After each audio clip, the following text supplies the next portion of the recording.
नमस्ते विद्यार्थी मित्रों, लेक्चर नंबर 21। चलो અહીં આપણે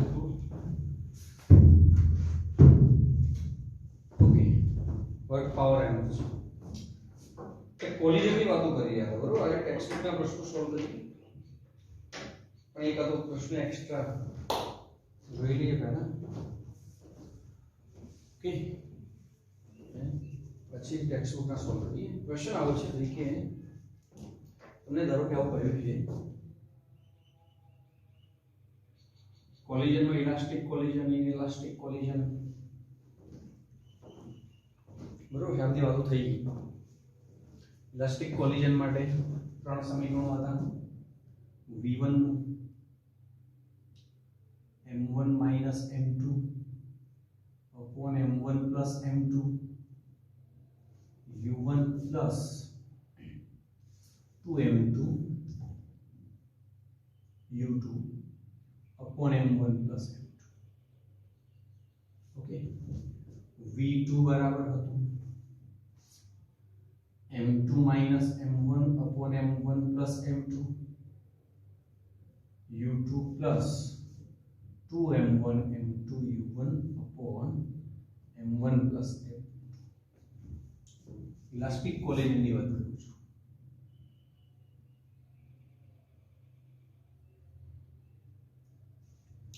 બીજું હતું u1 minus u2 is equal to v2 minus elastic collision में काइनेटिक एनर्जी अचल रहे, तंत्रनी तंत्रનું વેગમાન પણ અચળ રહે।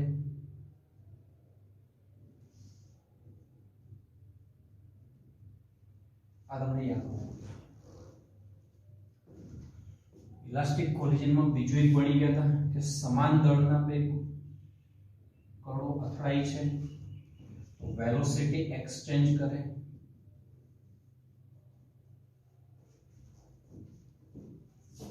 एक खूब भारे पदार्थ बीजा हल्का पदार्थ साथे અથડાય तो भारे पदार्थ जे છે એના વેગમાં કોઈ ફેરફાર નહીં થાય।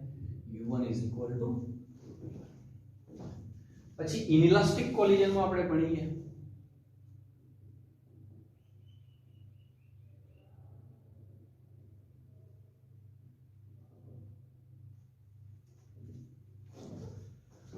શું ભણી ગયા તો અહીંયા ઇનઇલાસ્ટિક કોલિજન માં ભણી ગયા તો આ બે સમીકરણો ભણ્યા એના પહેલા E ભણ્યા હતા। E બરાબર v2 minus v1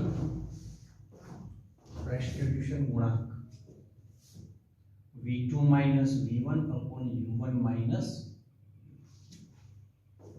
जो इलास्टिक कोलिजन છે तो E નું મૂલ્ય 1 હશે। परफेक्टली इनइलास्टिक कोलिजन છે तो E નું મૂલ્ય 0 હશે અને પાર્શિયલી ઇલાસ્ટિક કોલિજન છે તો E નું મૂલ્ય 0 થી મોટું 1 થી નાનું હશે। આ તમને E નું મૂલ્ય આપેલું હશે ને એના એક્ઝામ્પલ બી આપણે ગણી ચૂક્યા છીએ। આ સમીકરણ અને વેગમાન સંરક્ષણ અહીં પણ ઇનઇલાસ્ટિક કોલિજન હોય તો કાઇનેટિક એનર્જી નું સંરક્ષણ નહીં થાય। નોટ ઇક્વલ ટુ લખું છું જુઓ kf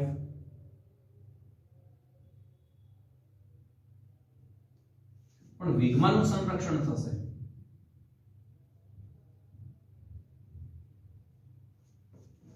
આ વેગમાનના સંરક્ષણની અંદર આ કિંમતો મૂકીએ તો v1 v2 ના સમીકરણો મળ્યા હતા। v1 બરાબર હતું m1 minus m2e upon m1 plus m2 u1 plus 1 plus e કદાચ હતું જોઈ લો કેમ હતું 1 plus e m2 u2 અને યાદ હોવું જોઈએ 1 plus e m2 u2 upon m1 plus m।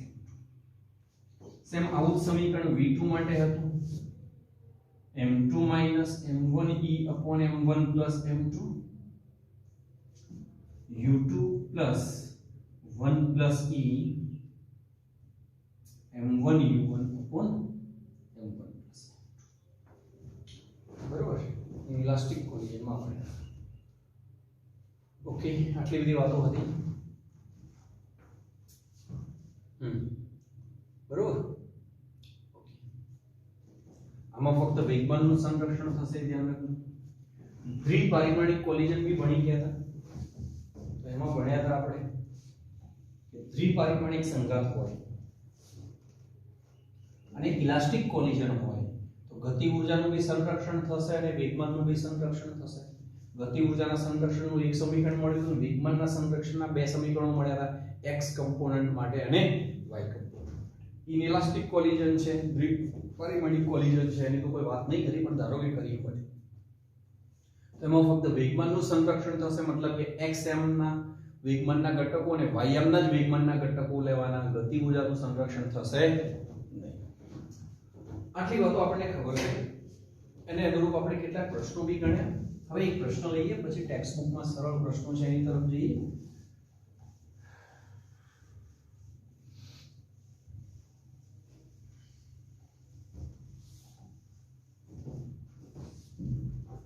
Okay, જો ક્વેશ્ચન છે કે બે સમાન દળના પદાર્થો છે, આનું દળ એમ છે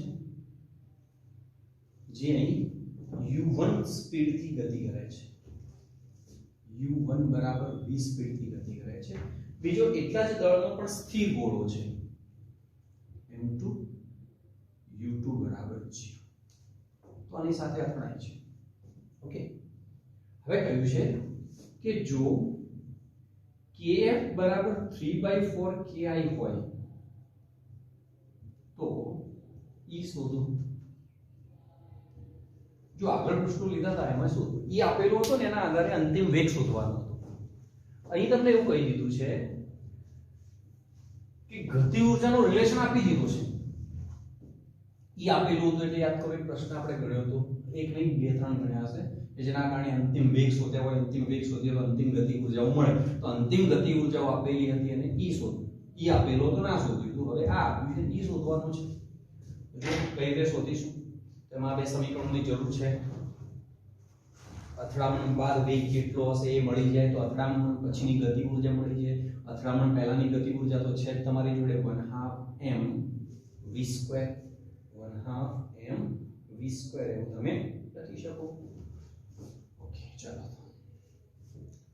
તો પ્રારંભિક ગતિ ઊર્જા છે, અંતિમ ગતિ ઊર્જા તમારે શોધવી પડશે અને અંતિમ ગતિ ઊર્જા શોધવા માટે v1 ને v2 શોધવા પડશે. પણ પહેલા પ્રારંભિક ગતિ ઊર્જા લખી દઈએ.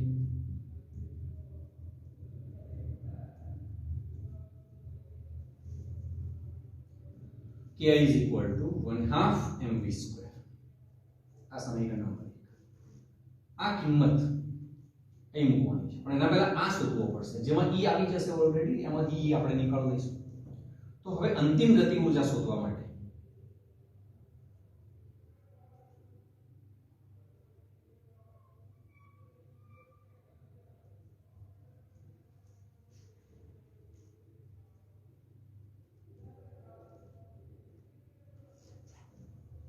પહેલા v1 શોધવો પડશે. તો v1 નું ઇક્વેશન લખીશું, પછી v2 શોધવો પડશે તો v2 નું ઇક્વેશન લખીશું, તો v1 અને એમાં કિંમતો જ મૂકી દઈએ. બરોબર છે. તો જુઓ, માં u2 તો 0 છે, તો આ પદ તો 0 થઈ જશે, આ પદની વાત કરશે એમાં m - me, m ને કોમન લઈશું તો પણ સારું રહેશે. અહીં આવશે 1 - e, બરોબર છે, upon 2, 1 - e upon 2, m ઉડી જશે પાછું,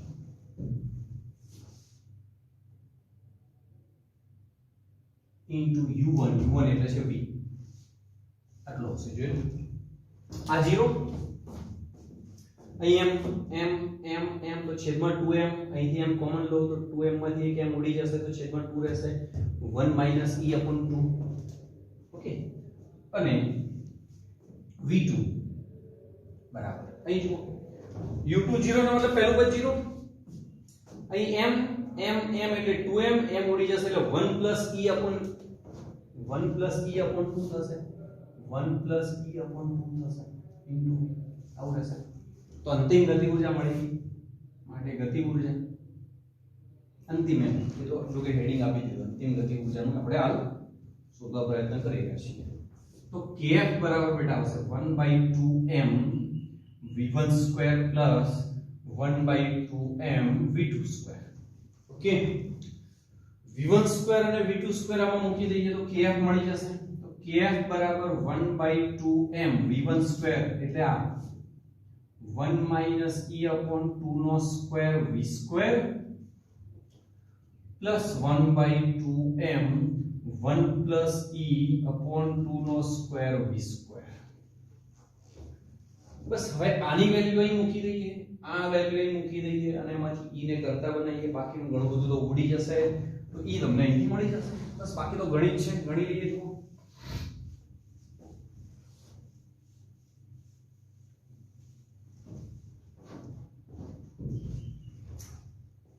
સમીકરણ બે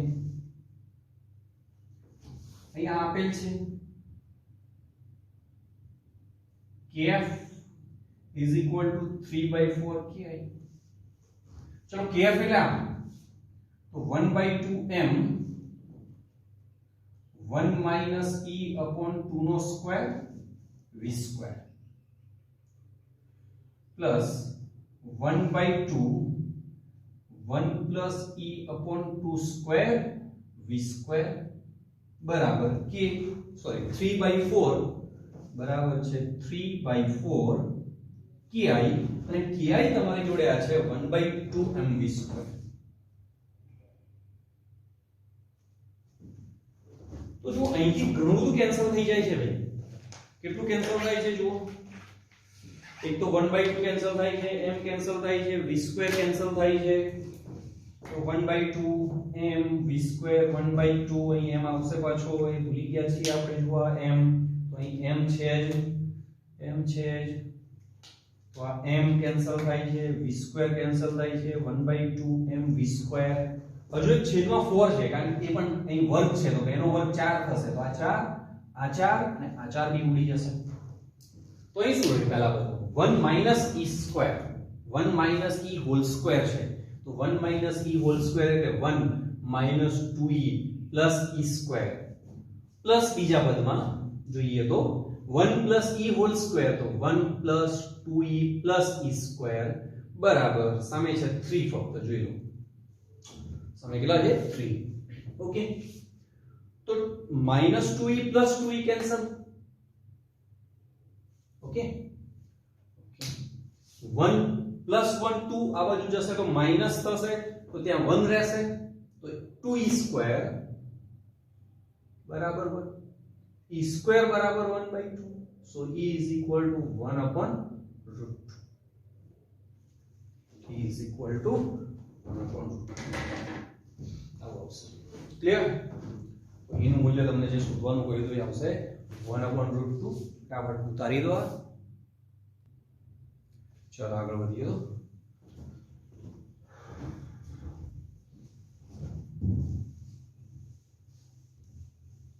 बस टेक्स्ट बुक ना प्रश्नों લઈને 6-7 પ્રશ્નો છે તો થઈ જશે.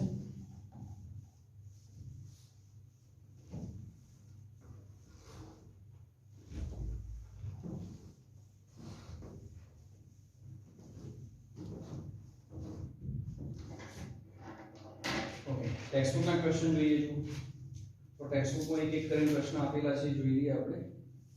જો પહેલો પ્રશ્ન છે આપણો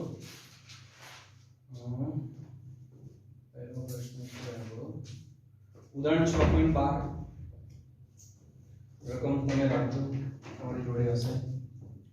ઉદાહરણ 6.12 ઓકે, તો ત્યાં તમને કહ્યું છે રકમ વાંચી લેજો પહેલા વ્યવસ્થિત. ન્યુક્લિયસ રિએક્ટરમાં એક ઝડપી ન્યુટ્રોન જે 10⁷ મીટર પર સેકન્ડ ની ઝડપથી જાય છે ને 10⁵ મીટર પર સેકન્ડ જેટલો ધીમો પાડવો જરૂરી છે કે જેથી તેને યુરેનિયમ 92-235 સમસ્થાનિક સાથે આંતરક્રિયાની સંભાવના મૂળ ખૂબ વધે. આંતરક્રિયા વધે મતલબ કે અથડામણ થઈ શકે અને તેનું વિખંડન થાય. દર્શાવો કે ડ્યુટેરિયમ કે કાર્બન કે જેનું દળ ન્યુટ્રોનના દળ કરતા ફક્ત થોડા ઘણું જ વધારે હોય છે તેમની સાથે સ્થિતિસ્થાપક અથડામણ દરમિયાન ન્યુટ્રોન તેની મોટાભાગની ગતિ ઊર્જા ગુમાવે છે. હલકા ન્યુક્લિયસ બનાવતા પદાર્થ જેવા કે ભારે પાણી અથવા ગ્રેફાઇટ મોડરેટર કહે છે.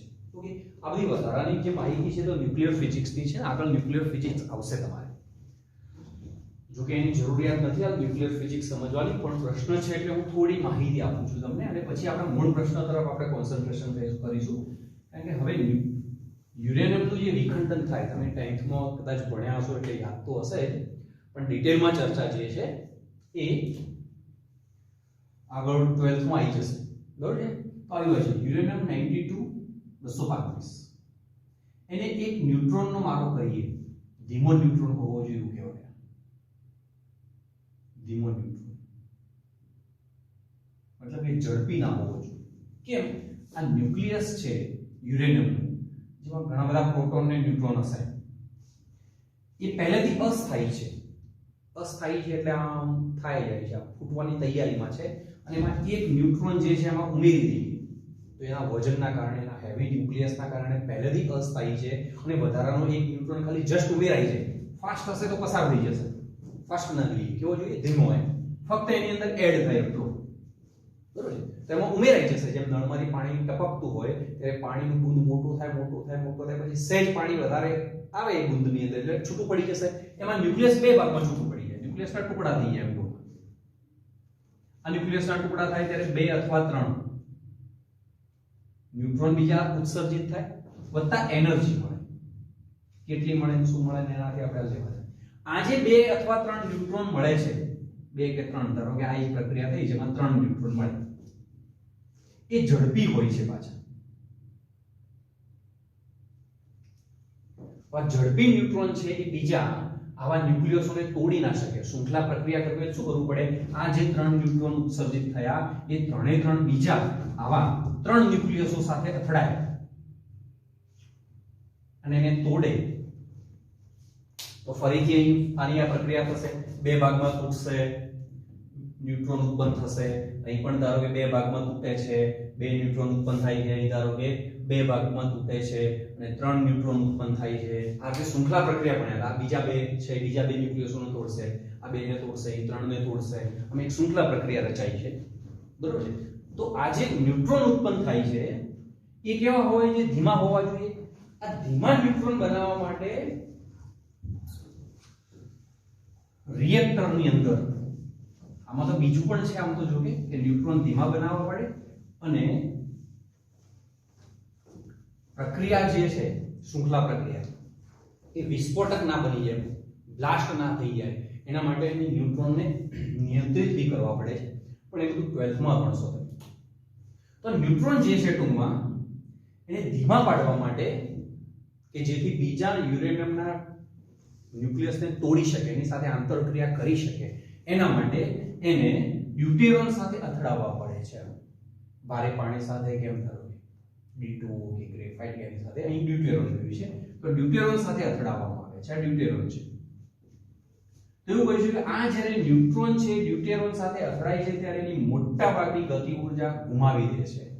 80% યા 90% મોટા ભાગની હોય છે. જટ એક આંકડો તો આપણે લાવવાનો નથી. મોટા ભાગની ગતિ ઊર્જા શું કરે છે? ગુમાવી દે છે. જે રિએક્ટર હોય છે જેમાં યુરેનિયમના સળિયા હોય છે, આ યુરેનિયમના સળિયામાંથી એક યુરેનિયમનો ન્યુક્લિયસ તૂટતો જાય છે, અને અંદર એ જે ઉત્પન્ન થાય છે એમાં ઊર્જા ન્યુટ્રોન બીજા યુરેનિયમને તોડી શકે એટલા માટે, કારણ કે જે ન્યુટ્રોન ઉત્પન્ન થશે ફાસ્ટ હશે, રિએક્ટરની બહારમાં જતો રહે, અને આ યુરેનિયમના બીજા ન્યુક્લિયસને તોડે એના માટે આની સાથે અથડાવવા પડે છે. કારણ કે શરૂઆતમાં એની ગતિ ઊર્જા ખૂબ વધારે હોય છે, ઝડપીમાંથીને ધીમા બનાવવા પડે છે. આ ઝડપીમાંથી ધીમા બનાવવા માટે ન્યુટ્રોનને ડ્યુટેરોન સાથે અથડાવવામાં આવે છે. બસ આપણો પ્રશ્ન અહીં છે, બાકીનું મેં જેમ તમને સમજાવ્યું એમાં જો ખબર નથી પડી, આ તો સાબિત કરવાનું છે, તો છોડો. ટૂંકમાં એક ન્યુટ્રોન છે અણુ તરીકે, જેનું દળ આપણે જાણીએ છીએ. એક ડ્યુટેરોન છે, એનું દળ બી જાણીએ છીએ. આપણે જાણીએ છીએ કે ન્યુટ્રોનનું દળ m હોય તો ડ્યુટેરોનનું દળ 2m હોય. આ ખ્યાલ હશે. ના ખબર ખબર હોવી જોઈએ. ન્યુટ્રોનનું દળ અને પ્રોટોનનું દળ સમાન હોય છે અને ડ્યુટેરિયમની અંદર એક પ્રોટોન અને એક ન્યુટ્રોન હોય છે. તો ન્યુટ્રોનની અંદર એક ન્યુટ્રોન છે તો આનું દળ m હોય તો આનું દળ 2m હશે. હાઇડ્રોજનના સમસ્થાનિક છે ડ્યુટેરિયમ, ટ્રિટિયમ, આ બધું યાદ હશે. તો આનું દળ m હોય તો આનું 2m છે. તો m દળના કણને 2m દળના કણ સાથે અથડાવીએ ત્યારે સાબિત કરવાનું છે કે મોટા ભાગની ગતિ ઊર્જા ન્યુટ્રોન છે શું કરે છે, ગુમાવે છે, એવું સાબિત કરવાનું છે. ઓકે, તો હવે એકવાર રકમ તમે વાંચી લો, પછી હું ફરીથી વાંચું છું. તમારી જોડે ટેક્સ્ટ બુક હશે તો એમાં એકવાર ફરીથી રકમ વાંચી લો. હું ફરીથી એકવાર વાંચું ત્યારે તમને રકમમાં ખબર જ પડશે. ઓકે, તો જો હું ફરીથી એકવાર રકમ વાંચું છું, ધ્યાન રાખશો એ હશે. ન્યુક્લિયર રિએક્ટરમાં જે મેં કહ્યું 12th નો ટોપિક છે. એક ઝડપી ન્યુટ્રોન, ફાસ્ટ ન્યુટ્રોન છે જેની સ્પીડ ખૂબ વધારે છે. આવો ન્યુટ્રોન, એક ઝડપી ન્યુટ્રોન, આશરે એની ઝડપ હોય છે 10⁷ મીટર પર સેકન્ડ ને 10⁵ મીટર પર સેકન્ડ જેટલો ધીમો પાડવો પડે છે. જુઓ 10⁷ મીટર પર સેકન્ડમાંથી લાઈન કેટલો લાવવો પડે છે ને 10⁵ ખૂબ ધીમો પાડવો પડે છે. ધીમો પાડવો જરૂરી છે કે જેથી તે યુરેનિયમ 235 સમસ્થાનિક સાથે આંતરક્રિયાની સંભાવના ખૂબ વધે. યુરેનિયમ 235 સાથે અથડાઈ શકે એમ, એની અંદર ન્યુક્લિયસની અંદર ફક્ત જસ્ટ દાખલ થઈ શકે, મતલબ કે યુરેનિયમ 235 ના ન્યુક્લિયસને તોડી શકે એમ, આંતરક્રિયા કરી શકે, મતલબ એને તોડી શકે એમ. ઓકે, પેલું એટલા માટે હું તમને સમજાવ્યું કે આ જે વાક્યો છે સમજાય ખાલી, બાકી ગણવાનું તો પેલું જ છે કે m દળનું ન્યુટ્રોન 2m દળના ડ્યુટેરિયમ સાથે અથડાય છે ત્યારે m દળનું ન્યુટ્રોન મોટાભાગની ગતિ ઊર્જા ગુમાવે છે, સાબિત કરવાનું છે આપણે. ઓકે ઓકે, ચલો તો જુઓ આગળ વધીએ. હા, સંભાવના વધે, ખૂબ વધે અને તેનું વિભંજન થાય. ન્યુક્લિયસ તૂટે એને શું કહેવાય? વિભંજન, વિખંડન. આવો શબ્દ 10માં ભણ્યા હશો, વિભંજન થાય. હવે પ્રશ્ન પૂછ્યો છે, સાબિત કરો કે દર્શાવો કે ડ્યુટેરિયમ કે કાર્બન માટે બી કરી શકાય, ડ્યુટેરિયમ માટે બી. કાર્બનનું દળ પેલાના કરતાં ખૂબ વધી જશે, 6 પ્રોટોન 6 ન્યુટ્રોન 12 ગણું થશે. તો આપણે ડબલ સાથે જ ગણીએ, કાર્બન સાથે તો એના કરતાં બી વધારે આવશે. તો ડ્યુટેરિયમ સાથે ગણીશું હાલ આપણે કે કાર્બન જેનું દળ ન્યુક્લિયસના દળ કરતાં ફક્ત થોડા ઘણું જ વધારે છે, તેની સાથે સ્થિતિસ્થાપક અથડામણ દરમિયાન ન્યુટ્રોન તેની મોટા ભાગની ગતિ ઊર્જા ગુમાવી શકે છે. શું સાબિત કરવાનું છે? કે ન્યુટ્રોન જેનું દળ m છે એ ધારો કે u1 સ્પીડથી અથડાય છે. બીજો એક ડ્યુટેરોન છે જેનું દળ 2m છે. હાલે મેં સમજાવ્યું ન્યુટ્રોનનું m હોય તો આનું 2m હોય અને આ સ્થિર છે ધારો કે, બરાબર. આની પર કોન્સન્ટ્રેશન નહીં કરવાનું. આની ગતિ ઊર્જા કેટલી આવે છે? 1/2 mu1². પછી અથડામણ પછી કેટલી હશે અને બંનેમાં ટકાવારી નીકળવાની છે કે કેટલી લોસ થઈ. લોસ ગણી શકાય છે કેટલી, હવે અથડાયા પછી કેટલી થઈ, બંનેની બાદબાકી કરો એટલે લોસ મળી જાય અને ટકાવારી પણ નીકાળી શકાય. આની સાથે અથડાવ્યો તો હવે અથડામણ પછી આની કઈ ગતિ ઊર્જા હશે, અથડામણ બાદ હું લખું છું. આ ન્યુટ્રોનની કઈ ગતિ ઊર્જા હશે, ધારો કે વેગ હશે v1 અને ડ્યુટેરોનનો બી કઈ હશે ધારો કે v2. અથડામણ કેવી કઈ છે? સ્થિતિસ્થાપક. પણ આપણે ફક્ત ન્યુટ્રોન વિશે જ કોન્સન્ટ્રેશન કરવાનું છે. તો અથડામણ પહેલા આની ગતિ ઊર્જા કેટલી છે?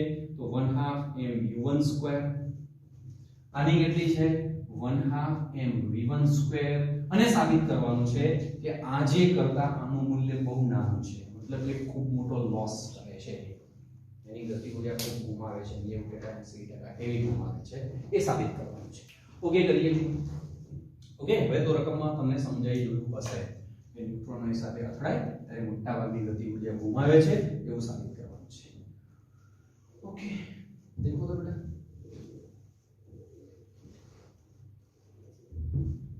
લખીએ ન્યુટ્રોનની પ્રારંભિક ગતિ ઊર્જા.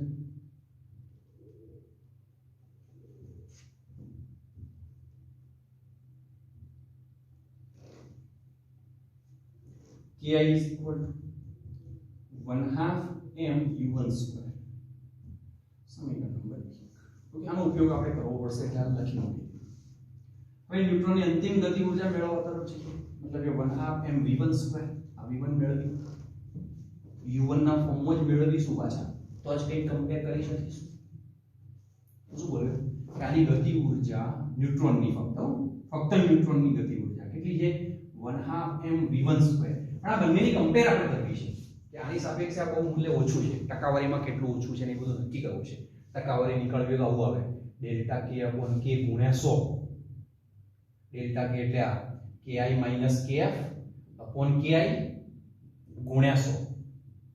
તો ki અને kf નો ગુણોત્તર જે આપણે લઈશું એમાં અહીં u1 છે એમ અહીં v1 ની જગ્યાએ u1 ના ફોર્મમાં ગતિ ઊર્જા લાવવી પડશે. આ v1 બરાબર કેટલા u1 થાય છે એ આપણે લાવવું પડશે. એ લાવીશું તો જ આ કમ્પેરિઝન કરી શકશું. તો એના માટે આપણે હવે આગળ વધીએ. તો જો આજે કોલિઝન થયું એમાં વેગમાનનું સંરક્ષણ તો થશે જ. તો વેગમાનના સંરક્ષણ ના નિયમ મુજબ હું લખી શકું m1 એટલે કે m u1 બરાબર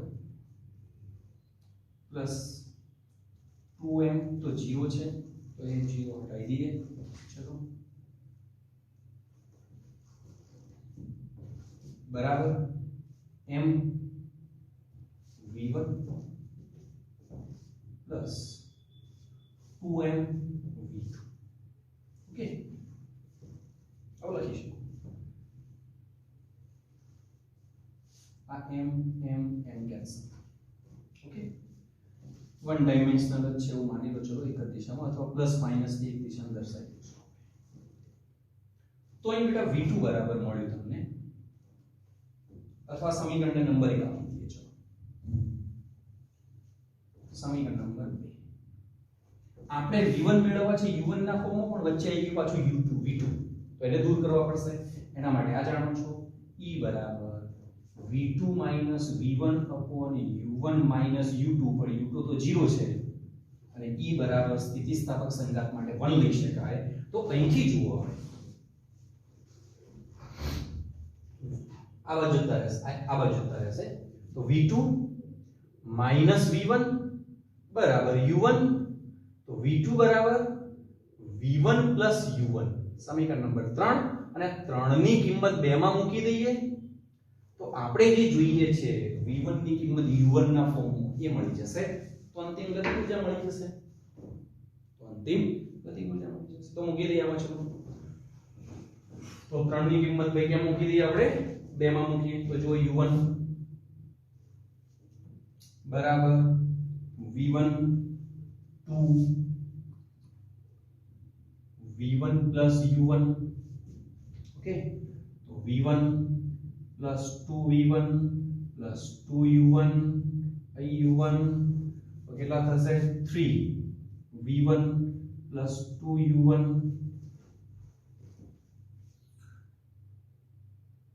ભૂલ કરી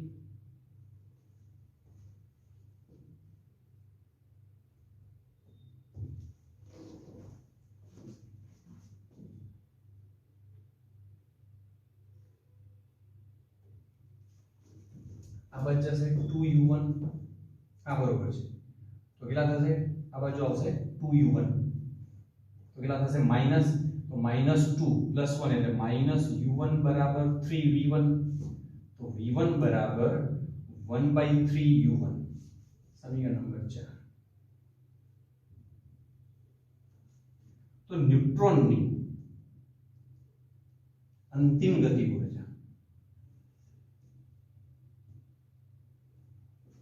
kF બરાબર શું હોય તો 1/2 ન્યુટ્રોનનો દળ m v1 સ્ક્વેર આટલી જ હોય.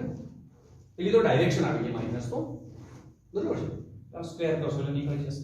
તો શું આવશે જુઓ તો 1/2 m અહીં કેટલા આવશે 1/9 1/3 નો u1 સ્ક્વેર. તો હું આને આમ લખી શકું કે જુઓ તો kF is equal to 1/2 m u1 square ને તો ki સ્ક્વેર લખી શકાય. તો શું લખી શકાય 1/9 ki. આવું kF is equal to 1/9 ki તમને મળ્યું. તો સિમ્પલ છે. હવે તો ki ને આ બાજુ લઈ લો પછી તો ડેલ્ટા વાળું તમને મળી જશે. યોગ વિયોગ ને એમ કરશો એટલે તો અહીંથી ki તમને મળ્યું આ સમીકરણ નંબર 5. હવે આપણે જે મેળવવું હતું એ ડેલ્ટા k અપોન k ગુણ્યા 100. ડેલ્ટા k એટલે ki minus kf upon ki. આ ki માઈનસ kf એટલે લોસ. એને ki વડે ગુણ્યા 100 વડે ભાગીએ એટલે ટકામાં વેલ્યુ આવી જાય. સિમ્પલ વાત છે. જો લોસ પૂરેપૂરો થઈ જાય તો 100% લોસ થયો કહેવાય. તો લોસ કેટલો થાય છે? ડેલ્ટા k જેટલો તો કેટલા ટકા કહેવાય? ki જેટલો લોસ થાય તો 100% લોસ. તો ડેલ્ટા k જેટલો હોય તો કેટલો? તો શું આવે? ડેલ્ટા k ઉપર k નીચે 100 તો ડેલ્ટા k અપોન k ગુણ્યા 100. ki લોસ કઈ રીતે ગણાય? પ્રારંભિક ઓછા અંતિમ. સિમ્પલ વાત છે. બસ આમાં કિંમતો મૂકી દઈએ એટલે આપણો જવાબ કેટલો આવે છે જોઈએ. લોસ ટકામાં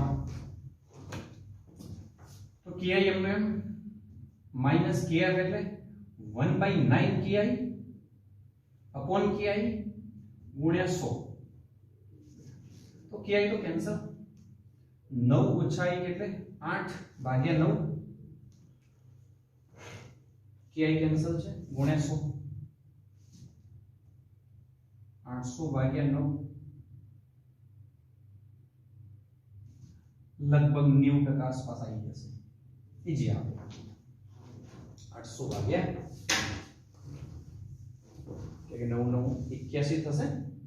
એટલે મેં કીધું લગભગ 80% ઉપર થશે. મતલબ લોસ 90% થઈ ગયો. ન્યુટ્રોનની ગતિ ઉર્જા મોટા ભાગની શું થાય છે? લોસ. અને આપણે સાબિત તો એ જ કરવાનું હતું કે ન્યુટ્રોન મોટા ભાગની ગતિ ઉર્જા ગુમાવે છે. ઓકે, ફરીથી જોઈએ જુઓ. સિમ્પલ પ્રશ્ન છે. એક मतलब કે ન્યુક્લિયર રિએક્ટર પ્રક્રિયાની વાત કરી છે પહેલા તો, જે 12th માં આવશે.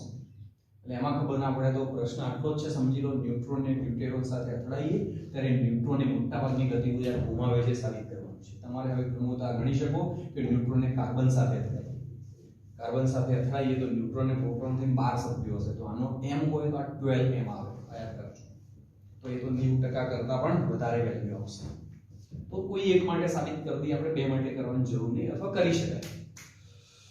તો આ આને અથડાય તો અથડામણ બાદ આનો વેગ u1 માંથી v1 થાય છે. આનો વેગ જે 0 હતો એમાંથી v2 થયો. આ તો જે થયો આપણે એનાથી લેવા દેવાના. આપણે તો આની અને આની કમ્પેરિઝન કરવાની. પ્રારંભમાં આટલું છે વેલ્યુ, હવે આટલું છે. પ્રારંભિક 1/2 m u1 સ્ક્વેર છે, અંતિમમાં 1/2 m v1 સ્ક્વેર છે. તો આટલું છે પ્રારંભ. એ તો એકવાર લખી દીધું આપણે. હવે અંતિમ ગતિ ઉર્જા લાવવાની છે, પણ એ u1 કાં તો u1 ના ફોર્મમાં આને લાવો, અથવા અહીં u1 આવે એવું કરો, કાં તો અહીં જે છે ત્યાં v1 આવે એવું કરો. બેમાંથી તો કમ્પેરિઝન કરી શકશો, ઉડાડી શકશો એમ ટૂંકમાં. આ જેમ આપણે ઉડાડ્યું ki એમ. તો એના માટે આપણે શું કર્યું? વેગમાન સંરક્ષણના નિયમનો ઉપયોગ કર્યો. પ્રારંભિક વેગમાન બરાબર અંતિમ વેગમાન. તો અહીંયા આગળ આપણે v1 લાવવો તો u1 ના ફોર્મમાં પણ આવી ગયો v2. તો v2 ને દૂર કરવા માટે પાછું બીજું સમીકરણ ઉપયોગ કરે. વેલોસિટી ઓફ એપ્રોચ બરાબર વેલોસિટી ઓફ સેપરેશન. તેમાંથી v2 ને કરતા બનાવીને આમાં મૂકી દીધો. ઓકે, તો v1 બરાબર આટલા u1 થાય. તો અહીં મેં v1 ની કિંમત આમાં મૂકી જુઓ. અથવા આ કામ કરી શકો કે આ એમનું એમ રાખો v1 અને u1 ની કિંમત આમાં મૂકો. તો વિચારશે, તમારી ઈચ્છા. kf બરાબર આ થયું. તો kf બરાબર 1/9 ki થયું. બસ પછી તો ગણિત છે ભાઈ. આ મેળવવું તો આપણે ki minus kf upon ki ગુણ્યા 100. તો લોસ આવશે ટકામાં. લગભગ કેટલો આવે છે? 90%. ઓકે, ચલો તો બેટા આગળ વધીએ. હવે એના પછી છે ઉદાહરણ નંબર 13. તો ઉદાહરણ 13 તો આપણે કરી ચૂક્યા છીએ. હા, આ પહેલા ઉતારી દેશો ફટાફટ. ચલો ફટાફટ ઉતારી દો.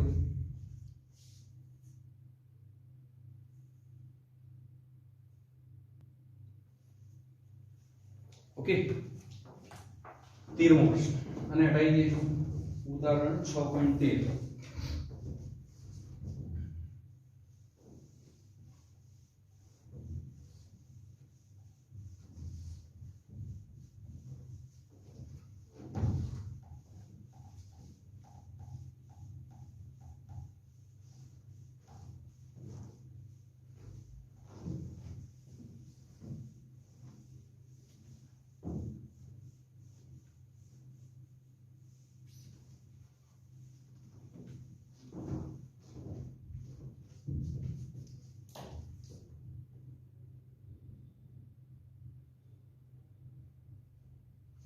6.13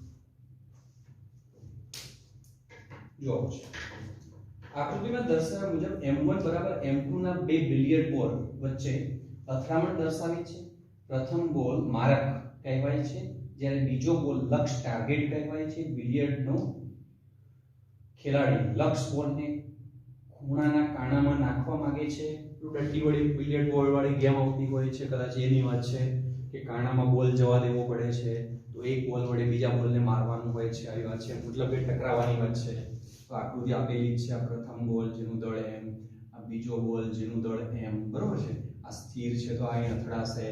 હવે કહ્યું છે અથડામણ બાદની સ્થિતિ આમ છે, એક બોલ આમ જાય છે, બીજો બોલ આમ જાય છે. જો કે આની વાત આપણે આગળ કરી ચૂક્યા છીએ એટલે આપણે ગણવું નહીં પડે, સીધો જ જવાબ યાદ કરાવવું તમને.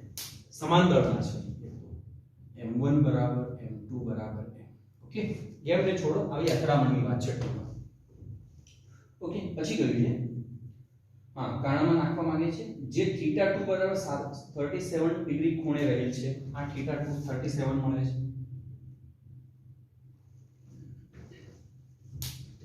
ધારો કે અથડામણ સ્થિતિસ્થાપક અને ઘર્ષણ તથા ચાપગતિ મહત્વ નથી, તો θ1 શોધો. આ θ1 શોધવાનું યાદ કરો, સાબિત કર્યું આપણે કે જો બંનેના દળ સમાન હોય, અથડામણ સ્થિતિસ્થાપક હોય, તો આ દિશા અને આ દિશા વચ્ચેનો ટોટલ એંગલ કેટલો મળે?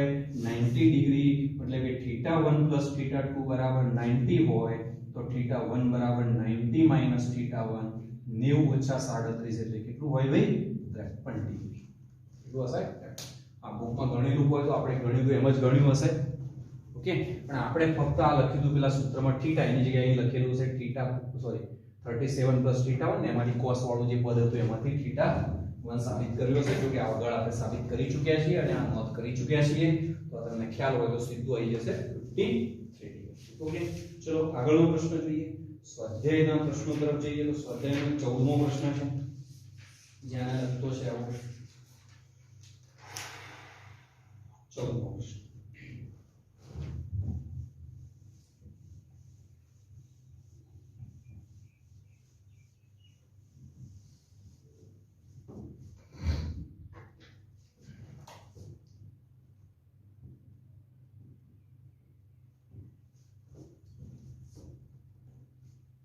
હવે ત્યાં કહ્યું છે તમને કે વાયુ પાત્રમાં એક અણુ સમક્ષિતિજ દિવાલને 200 મીટર પર સેકન્ડ ઝડપથી લંબ સાથે 30 ડિગ્રી ખૂણે અથડાય છે અને કેટલી ઝડપ સાથે પાછો ફેંકાય છે. આ અથડામણમાં વેગમાનનું સંરક્ષણ થાય છે? પ્રશ્નાર્થ કર્યો તો હા, વેગમાનનું સંરક્ષણ તો થાય જ કોઈ પણ અથડામણ હોય તો. અથડામણ સ્થિતિસ્થાપક છે કે અસ્થિતિસ્થાપક? તો સ્થિતિસ્થાપક છે. આ દિવાલ છે, ગણવાની એની પણ જરૂર નહીં. આ તમારે ગણી શકો, બુકોમાં ગણેલું હશે. કઈ વેગ આપેલો છે, કઈ v.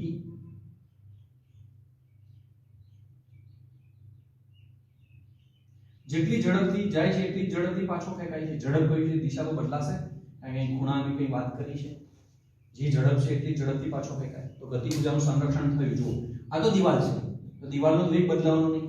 તો આ જે પદાર્થ એક છે એની ગતિ ઊર્જા અથડાયા પહેલા અને અથડાયા પછી એની, કારણ કે દળ એનું વેગ એટલો ને એટલો જ મળે છે, તો ગતિ ઊર્જાનું સંરક્ષણ થતું હોય કેવી સંગત કહેવાય? સ્થિતિસ્થાપક સંગત કહેવાય. તો હા, સ્થિતિસ્થાપક સંગત છે. તો બંને જવાબ મળી ગયા તમને. વેગમાનનું બી સંરક્ષણ થશે અને ગતિ ઊર્જાનું પણ સંરક્ષણ થાય છે, એટલે અથડામણ સ્થિતિસ્થાપક છે. એના પછીનો પ્રશ્ન છે આપણો ભાઈ 16મા નંબરનો સ્વાધ્યાયનો. જુઓ, સ્વાધ્યાયનો 16મા નંબરનો પ્રશ્ન 6.16 છે. 6.16 છે.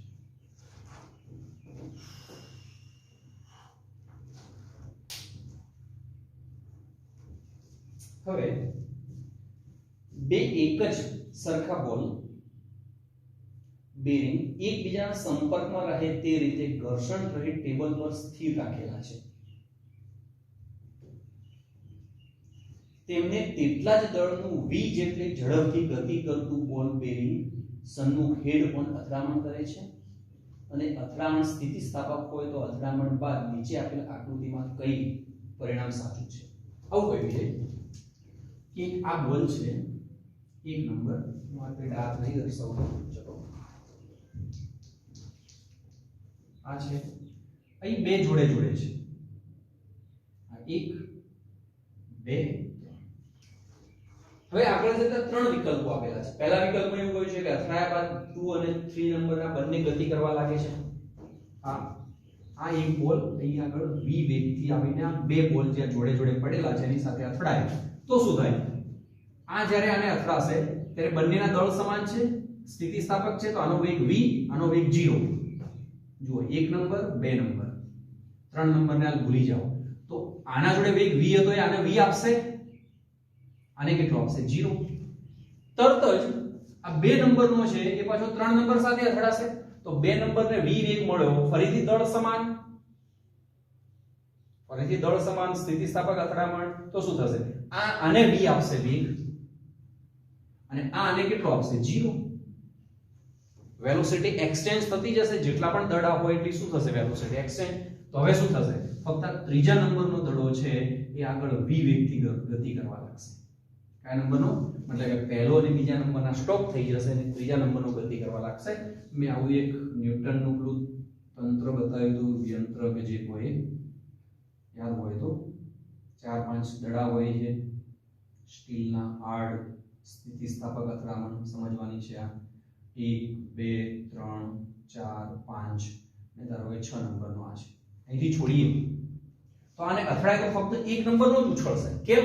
જેવો અથડાશે અહીં શું થશે? વેલોસિટી એક્સચેન્જ, મતલબ કે આને v મળી, આને 0, ફરીથી અહીં એક્સચેન્જ v 0, અહીં એક્સચેન્જ v 0 v 0 v 0, તો આ v વેગથી અથડાશે, બાકીના બધાનો વેગ કેવો હશે? 0. તો ફક્ત એક ઉછળશે, ફરીથી અહીંથી જશે તો ફક્ત આ એક ઉછળશે. તો આવું જ થયા કરશે. આ 2 કે 3 સાથે ગતિ કરે નહીં તો અહીં પણ વેલોસિટી એક્સચેન્જ થશે. પહેલા 1 અને 2 નંબરમાં એક્સચેન્જ થશે તો આને v મળશે, આને 0 મળશે. હવે 2 અને 3 માં એક્સચેન્જ થશે તો આને v મળશે, આને 0 મળશે. તો આ બંનેને તો 0 થઈ, ફક્ત ત્રીજા. તો આવું આકૃતિ કઈ છે? 2 નંબરની. તો 2 નંબરની આકૃતિ છે સાચી છે, બાકીની બે આકૃતિઓ છે કેવી છે? ખોટી. 1 નંબરની છે એ પણ ખોટી અને 3 નંબરની છે એ પણ ખોટી. ખોટી આકૃતિ હું દોરતો નથી કારણ કે ખોટું સમજાવવાનું મતલબ નહીં, સાચું કેમ છે એ સમજાવી મેં. તો આ 6.16. ઓકે, આગળ વધીએ. એના પછીનો પ્રશ્ન છે આપણો ભાઈ 6.17. તો સેમ એક પ્રશ્ન છે આવો જ. શું કહ્યું છે? એક લોલકના ગોળા A ને લંબ સાથે 30 ડિગ્રી ખૂણે છોડતા આકૃતિમાં દર્શાવ્યા મુજબ તે એટલા જ દળના ટેબલ પર સ્થિર પડેલા દડા B સાથે અથડાય છે. અથડામણ બાદ ગોળો A કેટલે ઊંચે ગોળાના કદને અવગણો અને અથડામણ સ્થિતિસ્થાપક વિચારો. આવું કહેજો.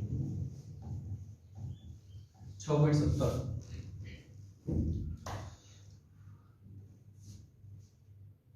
અહીં ગ્રાઉન્ડ ઉપર એક ગોળો પડ્યો છે B. અહીં એક ગોળો છે E, 30 ડિગ્રી કર્યું છે. આનું દળ M, આનું દળ M. અહીંથી એને છોડીએ તો આમ ગતિ કરતો કરતો અહીં બેન અથડાશે. અથડાશે એટલે જે વખતે અહીં આવતો હોય ત્યારે એનો વેગ v હોય તો ગોળા એનો વેગ v છે. અહીં ગોળા એનો વેગ કેટલો છે? v. ગોળા b નો કેટલો છે? 0. આનો v. જો ટકરાશે વેલોસિટી એક્સચેન્જ, આને મળશે, આને મળશે, તો અહીં 0 આવી જશે, અહીં v આવી જશે. તો સ્થિતિ શું હશે? તો અથડામણ પછી ગોળો એ અહીં જ પડ્યો હશે, જ્યારે ગોળો બી આમ કેમ ગતિ કરતો હશે. કેટલો વેગ એને મળ્યો હતો? તો ગોળો એ કેટલી હાઈટ પ્રાપ્ત કરશે? 0 ભાઈ. એ તો ત્યાં સ્ટોપ થઈ જાય છે. તો એ કેટલી હાઈટ પ્રાપ્ત કરશે? 0. ઓકે, એના પછી છે 29મો પ્રશ્ન.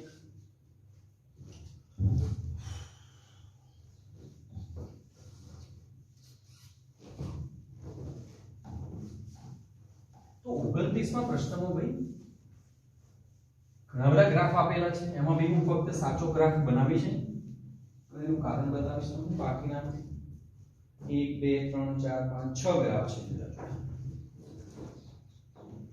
શું કહ્યું છે કે આકૃતિમાં દર્શાવ્યા મુજબ સ્થિતિ ઊર્જા વક્રોમાંથી કયા વક્રો બે બિલિયર્ડ બોલની સ્થિતિસ્થાપક અથડામણ દર્શાવતા નથી? સ્થિતિસ્થાપક અથડામણ દર્શાવતા નથી મતલબ કે કયા વક્રો ખોટા છે, મતલબ કે કયો સાચો છે કયા ખોટા છે આ તમારે સાબિત કરવાનું છે. અહીં r એ બોલના કેન્દ્રો વચ્ચેનું અંતર છે. સ્મોલ r એ બોલના કેન્દ્રો વચ્ચેનું અંતર છે.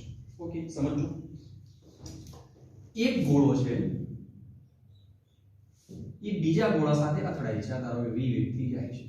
બીજો ગોળો છે, આની ત્રિજ્યા r છે, આની પણ ત્રિજ્યા r છે. થોડા સમય પછી જ્યારે આને ટકરાશે એ સમય સ્થિતિ આવી હશે જસ્ટ ટકરાયના જસ્ટ પહેલા વિચારો અથવા ટકરાવાની જે ક્ષણો છે એને 0.00001 સેકન્ડમાં કેમ કન્વર્ટ કરી બહુ નાના સમયમાં અભ્યાસ કરી શકો ટકરાવાની શરૂઆત થઈ એ સમય આ કેન્દ્ર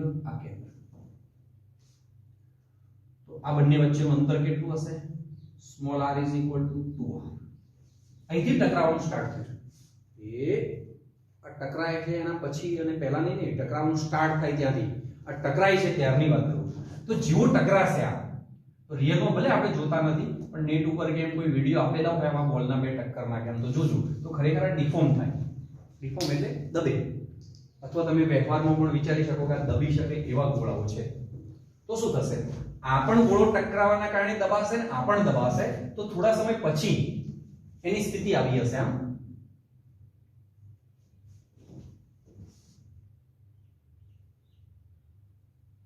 આ દબાઈ ગયા છે તો હવે આ બે કેન્દ્રો વચ્ચેનું અંતર સ્મોલ r એ કેટલું હશે 2r કરતા નાનું હશે અહીંથી અહીં સુધી આવીએ ત્યાં સુધી આ સ્થિતિમાંથી આ સ્થિતિમાં આવીએ ત્યાં સુધી શું થશે આમ બે ગોળાઓ છે એ દબતા જાય છે જેમ જેમ દબતા જશે જેમ આ દબતા જશે એમાં સ્થિતિ ઊર્જા વધતી જશે u શું થતો જશે વધતો જશે સ્પ્રિંગમાં એવું ને જેમ સંકોચે એમ સ્થિતિ ઊર્જા વધતી જશે આ પણ જેમ દબાય સ્થિતિ ઊર્જા વધતી જશે અને પછી આમ ફેંકાઈ જશે જુદી દિશામાં તો એ સ્થિતિ ઊર્જા 2r અંદર કેટલી હશે 0 અને જેટલા વધારે દબાય મતલબ કે r નું મૂલ્ય જેટલું 2r થી ઓછું હોય એટલી પોટેન્શિયલ એનર્જી વધારે હોય તો આવો વક્ર આવે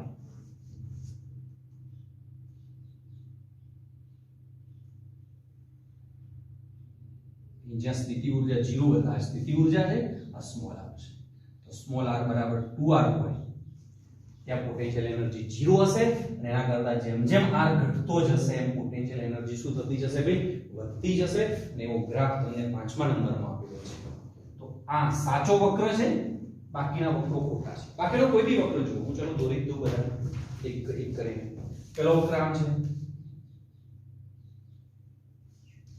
સ્થિતિ ઊર્જા બોલ ગમે એટલા સંકોચાય કે ગમે તે હોય સ્થિતિ ઊર્જા અચળ રહે શક્ય જ નહીં સ્થિતિ ઊર્જા એટલે એના ડિફોર્મના કારણે એનું જે એની સંરચના બદલાઈ છે એના કારણે આ તંત્રમાં જે પોટેન્શિયલ એનર્જી સ્ટોર થઈ એની વાત છે તો એ ખોટું છે બીજો છે આવું કહ્યું છે વધે સ્થિતિ ઊર્જા શક્ય જ નહીં દબે ત્યારે હંમેશા સ્થિતિ ઊર્જા વધે દબે એટલે સ્થિતિ ઊર્જા શું થવી જોઈએ વધવી જોઈએ આ તો એના કરતા ઉલટું છે આવી શક્ય નથી અહીં તો એવું કહ્યું છે કે અમુક અંતર સુધી સ્થિતિ ઊર્જા વધે પછી ઘટે સતત દબતા જાય તો પહેલા સ્થિતિ ઊર્જા વધશે અને પછી હજી વધારે દબે તો ઘટે આવું શક્ય જ નહીં એ જ રીતે આ પણ શક્ય નહીં બાકીનો હવે તમને ખ્યાલ આવી જશે આમ બી શક્ય નહીં પાંચમો તો સાચો છે મેં દોર દીધું એના પછીનો છે એમાં કહ્યું છે કે અચળ છે સ્થિતિ ઊર્જા અને પછી પલ્સ ટાઈમ ઘટે એટલે કે આવું શક્ય નથી એક સરખું સ્થિતિ ઊર્જામાં વધારો જેમ અંતર ઘટતું જશે બે સેન્ટર વચ્ચેનું જેમ અંતર ઘટતું જશે મતલબ કે દબાતા જશે અંતર ઘટતું જશે મતલબ કે દબાતા જશે સ્થિતિ ઊર્જા શું થતી જશે વધતી જશે ઓકે ચલો આગળ વધીશું હવે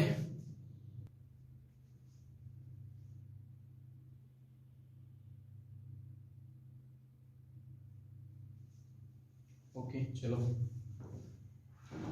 એક और प्रश्न જોઈએ 6.30 જો કે એ પણ 12th ના ટોપિક ને અનુરૂપ છે તો કદાચ પૂરી ખબર ના પડે તો ચિંતા ના કરશો આગળ ન્યુક્લિયર ફિઝિક્સ માં બધું આવી જશે મર્યાદા છે કે આપણા આ ટોપિક ની કે ઊર્જા દરેક જગ્યાએ આવે છે આમ ન્યુક્લિયર ફિઝિક્સ હોય તો પણ ન્યુટ્રોન પ્રોટોન ની ઊર્જાઓની બધું આવે તો પ્રશ્નો તો હોઈ શકે બધા પણ એની સમજ જે છે પ્રોપર 12th માં પરમાણુ ન્યુક્લિયસ આ બધું ભણવામાં આવતું હશે એટલે એવા કોઈ પ્રશ્નો હોય ના સમજણ ઓછી પડતી હોય તો ચિંતા કરવી નહીં મિકેનિકલ વર્ક કે પાવર કે એનર્જીની હાલ ચર્ચા કરવાની ન્યુક્લિયર એનર્જી ને બધું હાલ ના થાય ચિંતા કરવી નહીં હવે આવું કહ્યું છે 30મા પ્રશ્ન સ્થિર રહેલા ન્યુટ્રોનનો ક્ષય વિચારો હવે જે ન્યુક્લિયસો હોય છે એ બધા ન્યુક્લિયસો સ્થિર નહીં હોતા તમે કદાચ જો કેમિસ્ટ્રીમાં કદાચ આ આવે છે કે નહીં મને ખબર નહીં પણ આપણે ફિઝિક્સમાં તો 12th માં આવશે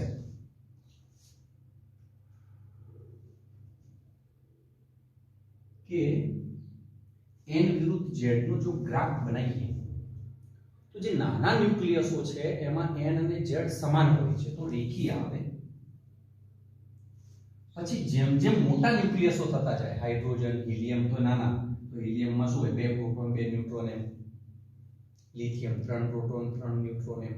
પણ ભારે ન્યુક્લિયસ તરફ જાઓ, ધારો કે યુરેનિયમનું ન્યુક્લિયસ વિચારો તો એમાં શું હોય, યુરેનિયમના આતે દર્શાવો 92 235. તો 92 એ શું છે, પ્રોટોન, પ્રોટોનની સંખ્યા 92.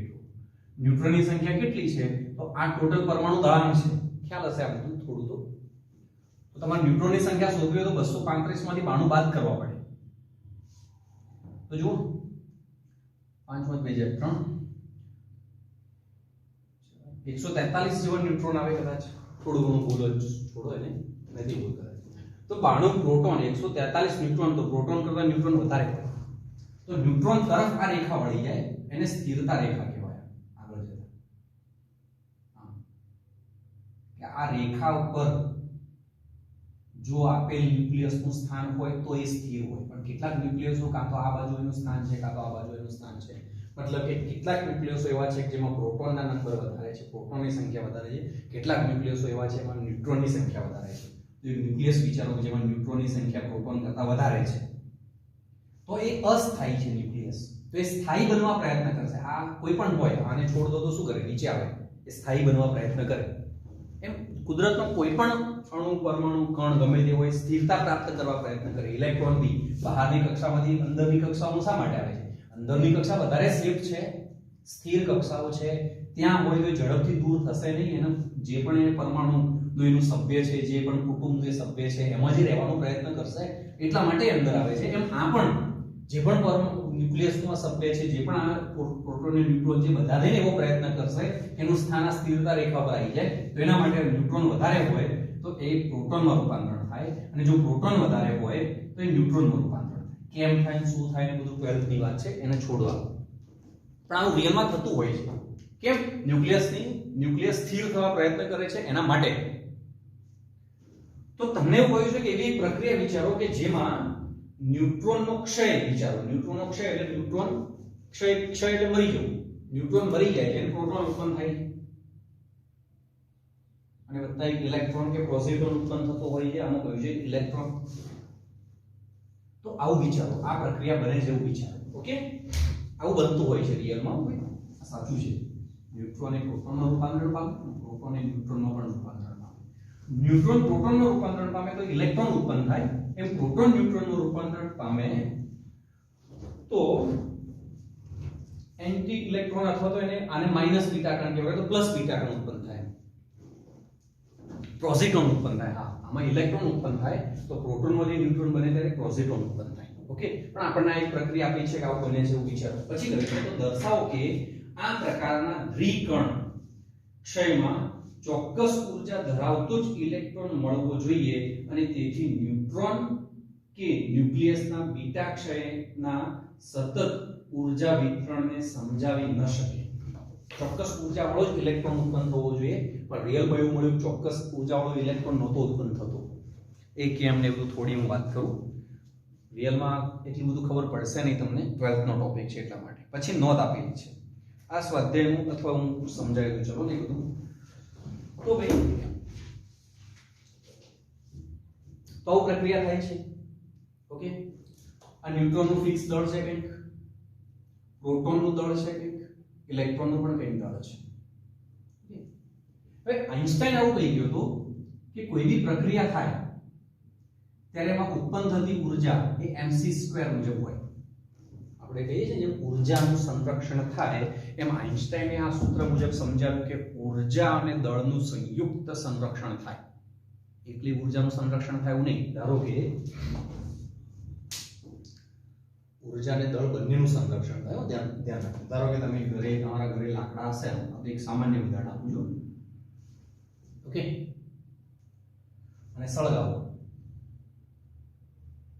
તો ઊર્જા ઉત્પન્ન થઈ.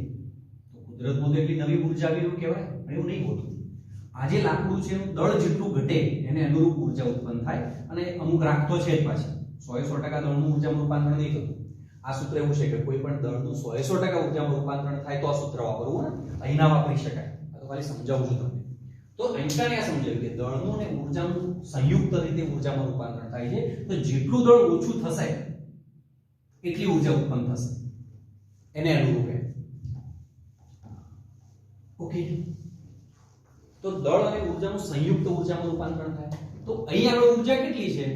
તો mnc² છે. ઓકે, સામે ઊર્જા કેટલી છે?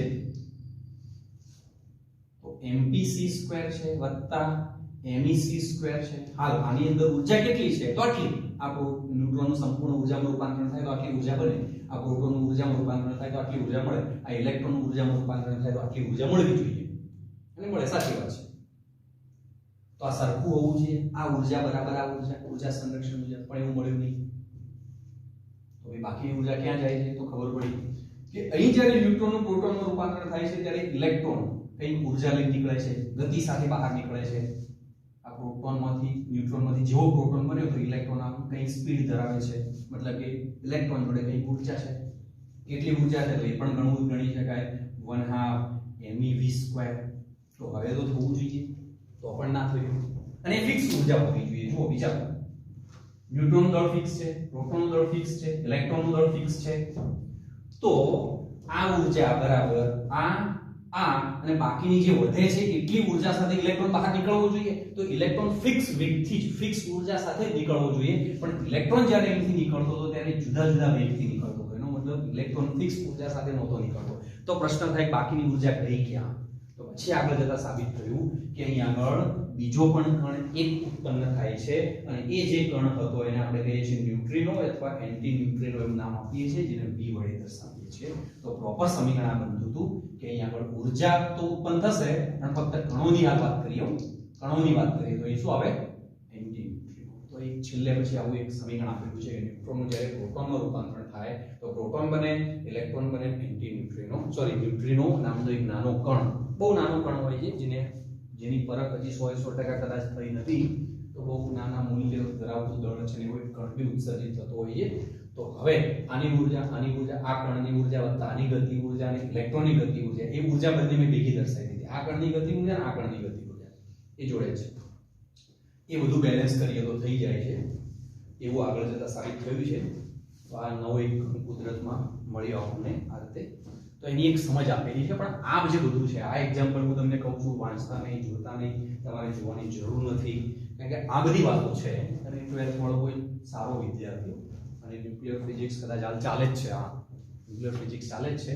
તો આ છેલ્લે આવે છે. જો ન્યુક્લિયર ફિઝિક્સ પતે એટલે આપણી વાતો કરજો, એને ખ્યાલ હશે કે બીટા ક્ષય, આલ્ફા ક્ષય આ બધું ચાલી ગયું. પછી પૂછજો ન્યુટ્રોન પ્રોટોનમાં રૂપાંતરણ અને પ્રોટોન ન્યુટ્રોનમાં રૂપાંતરણ આવે છે? તો એ કહેશે હા આવે છે. તો તમને ખાલી ખ્યાલ આવે એટલા માટે કહું છું, આ તો બુકમાં આપ્યું છે એટલા માટે.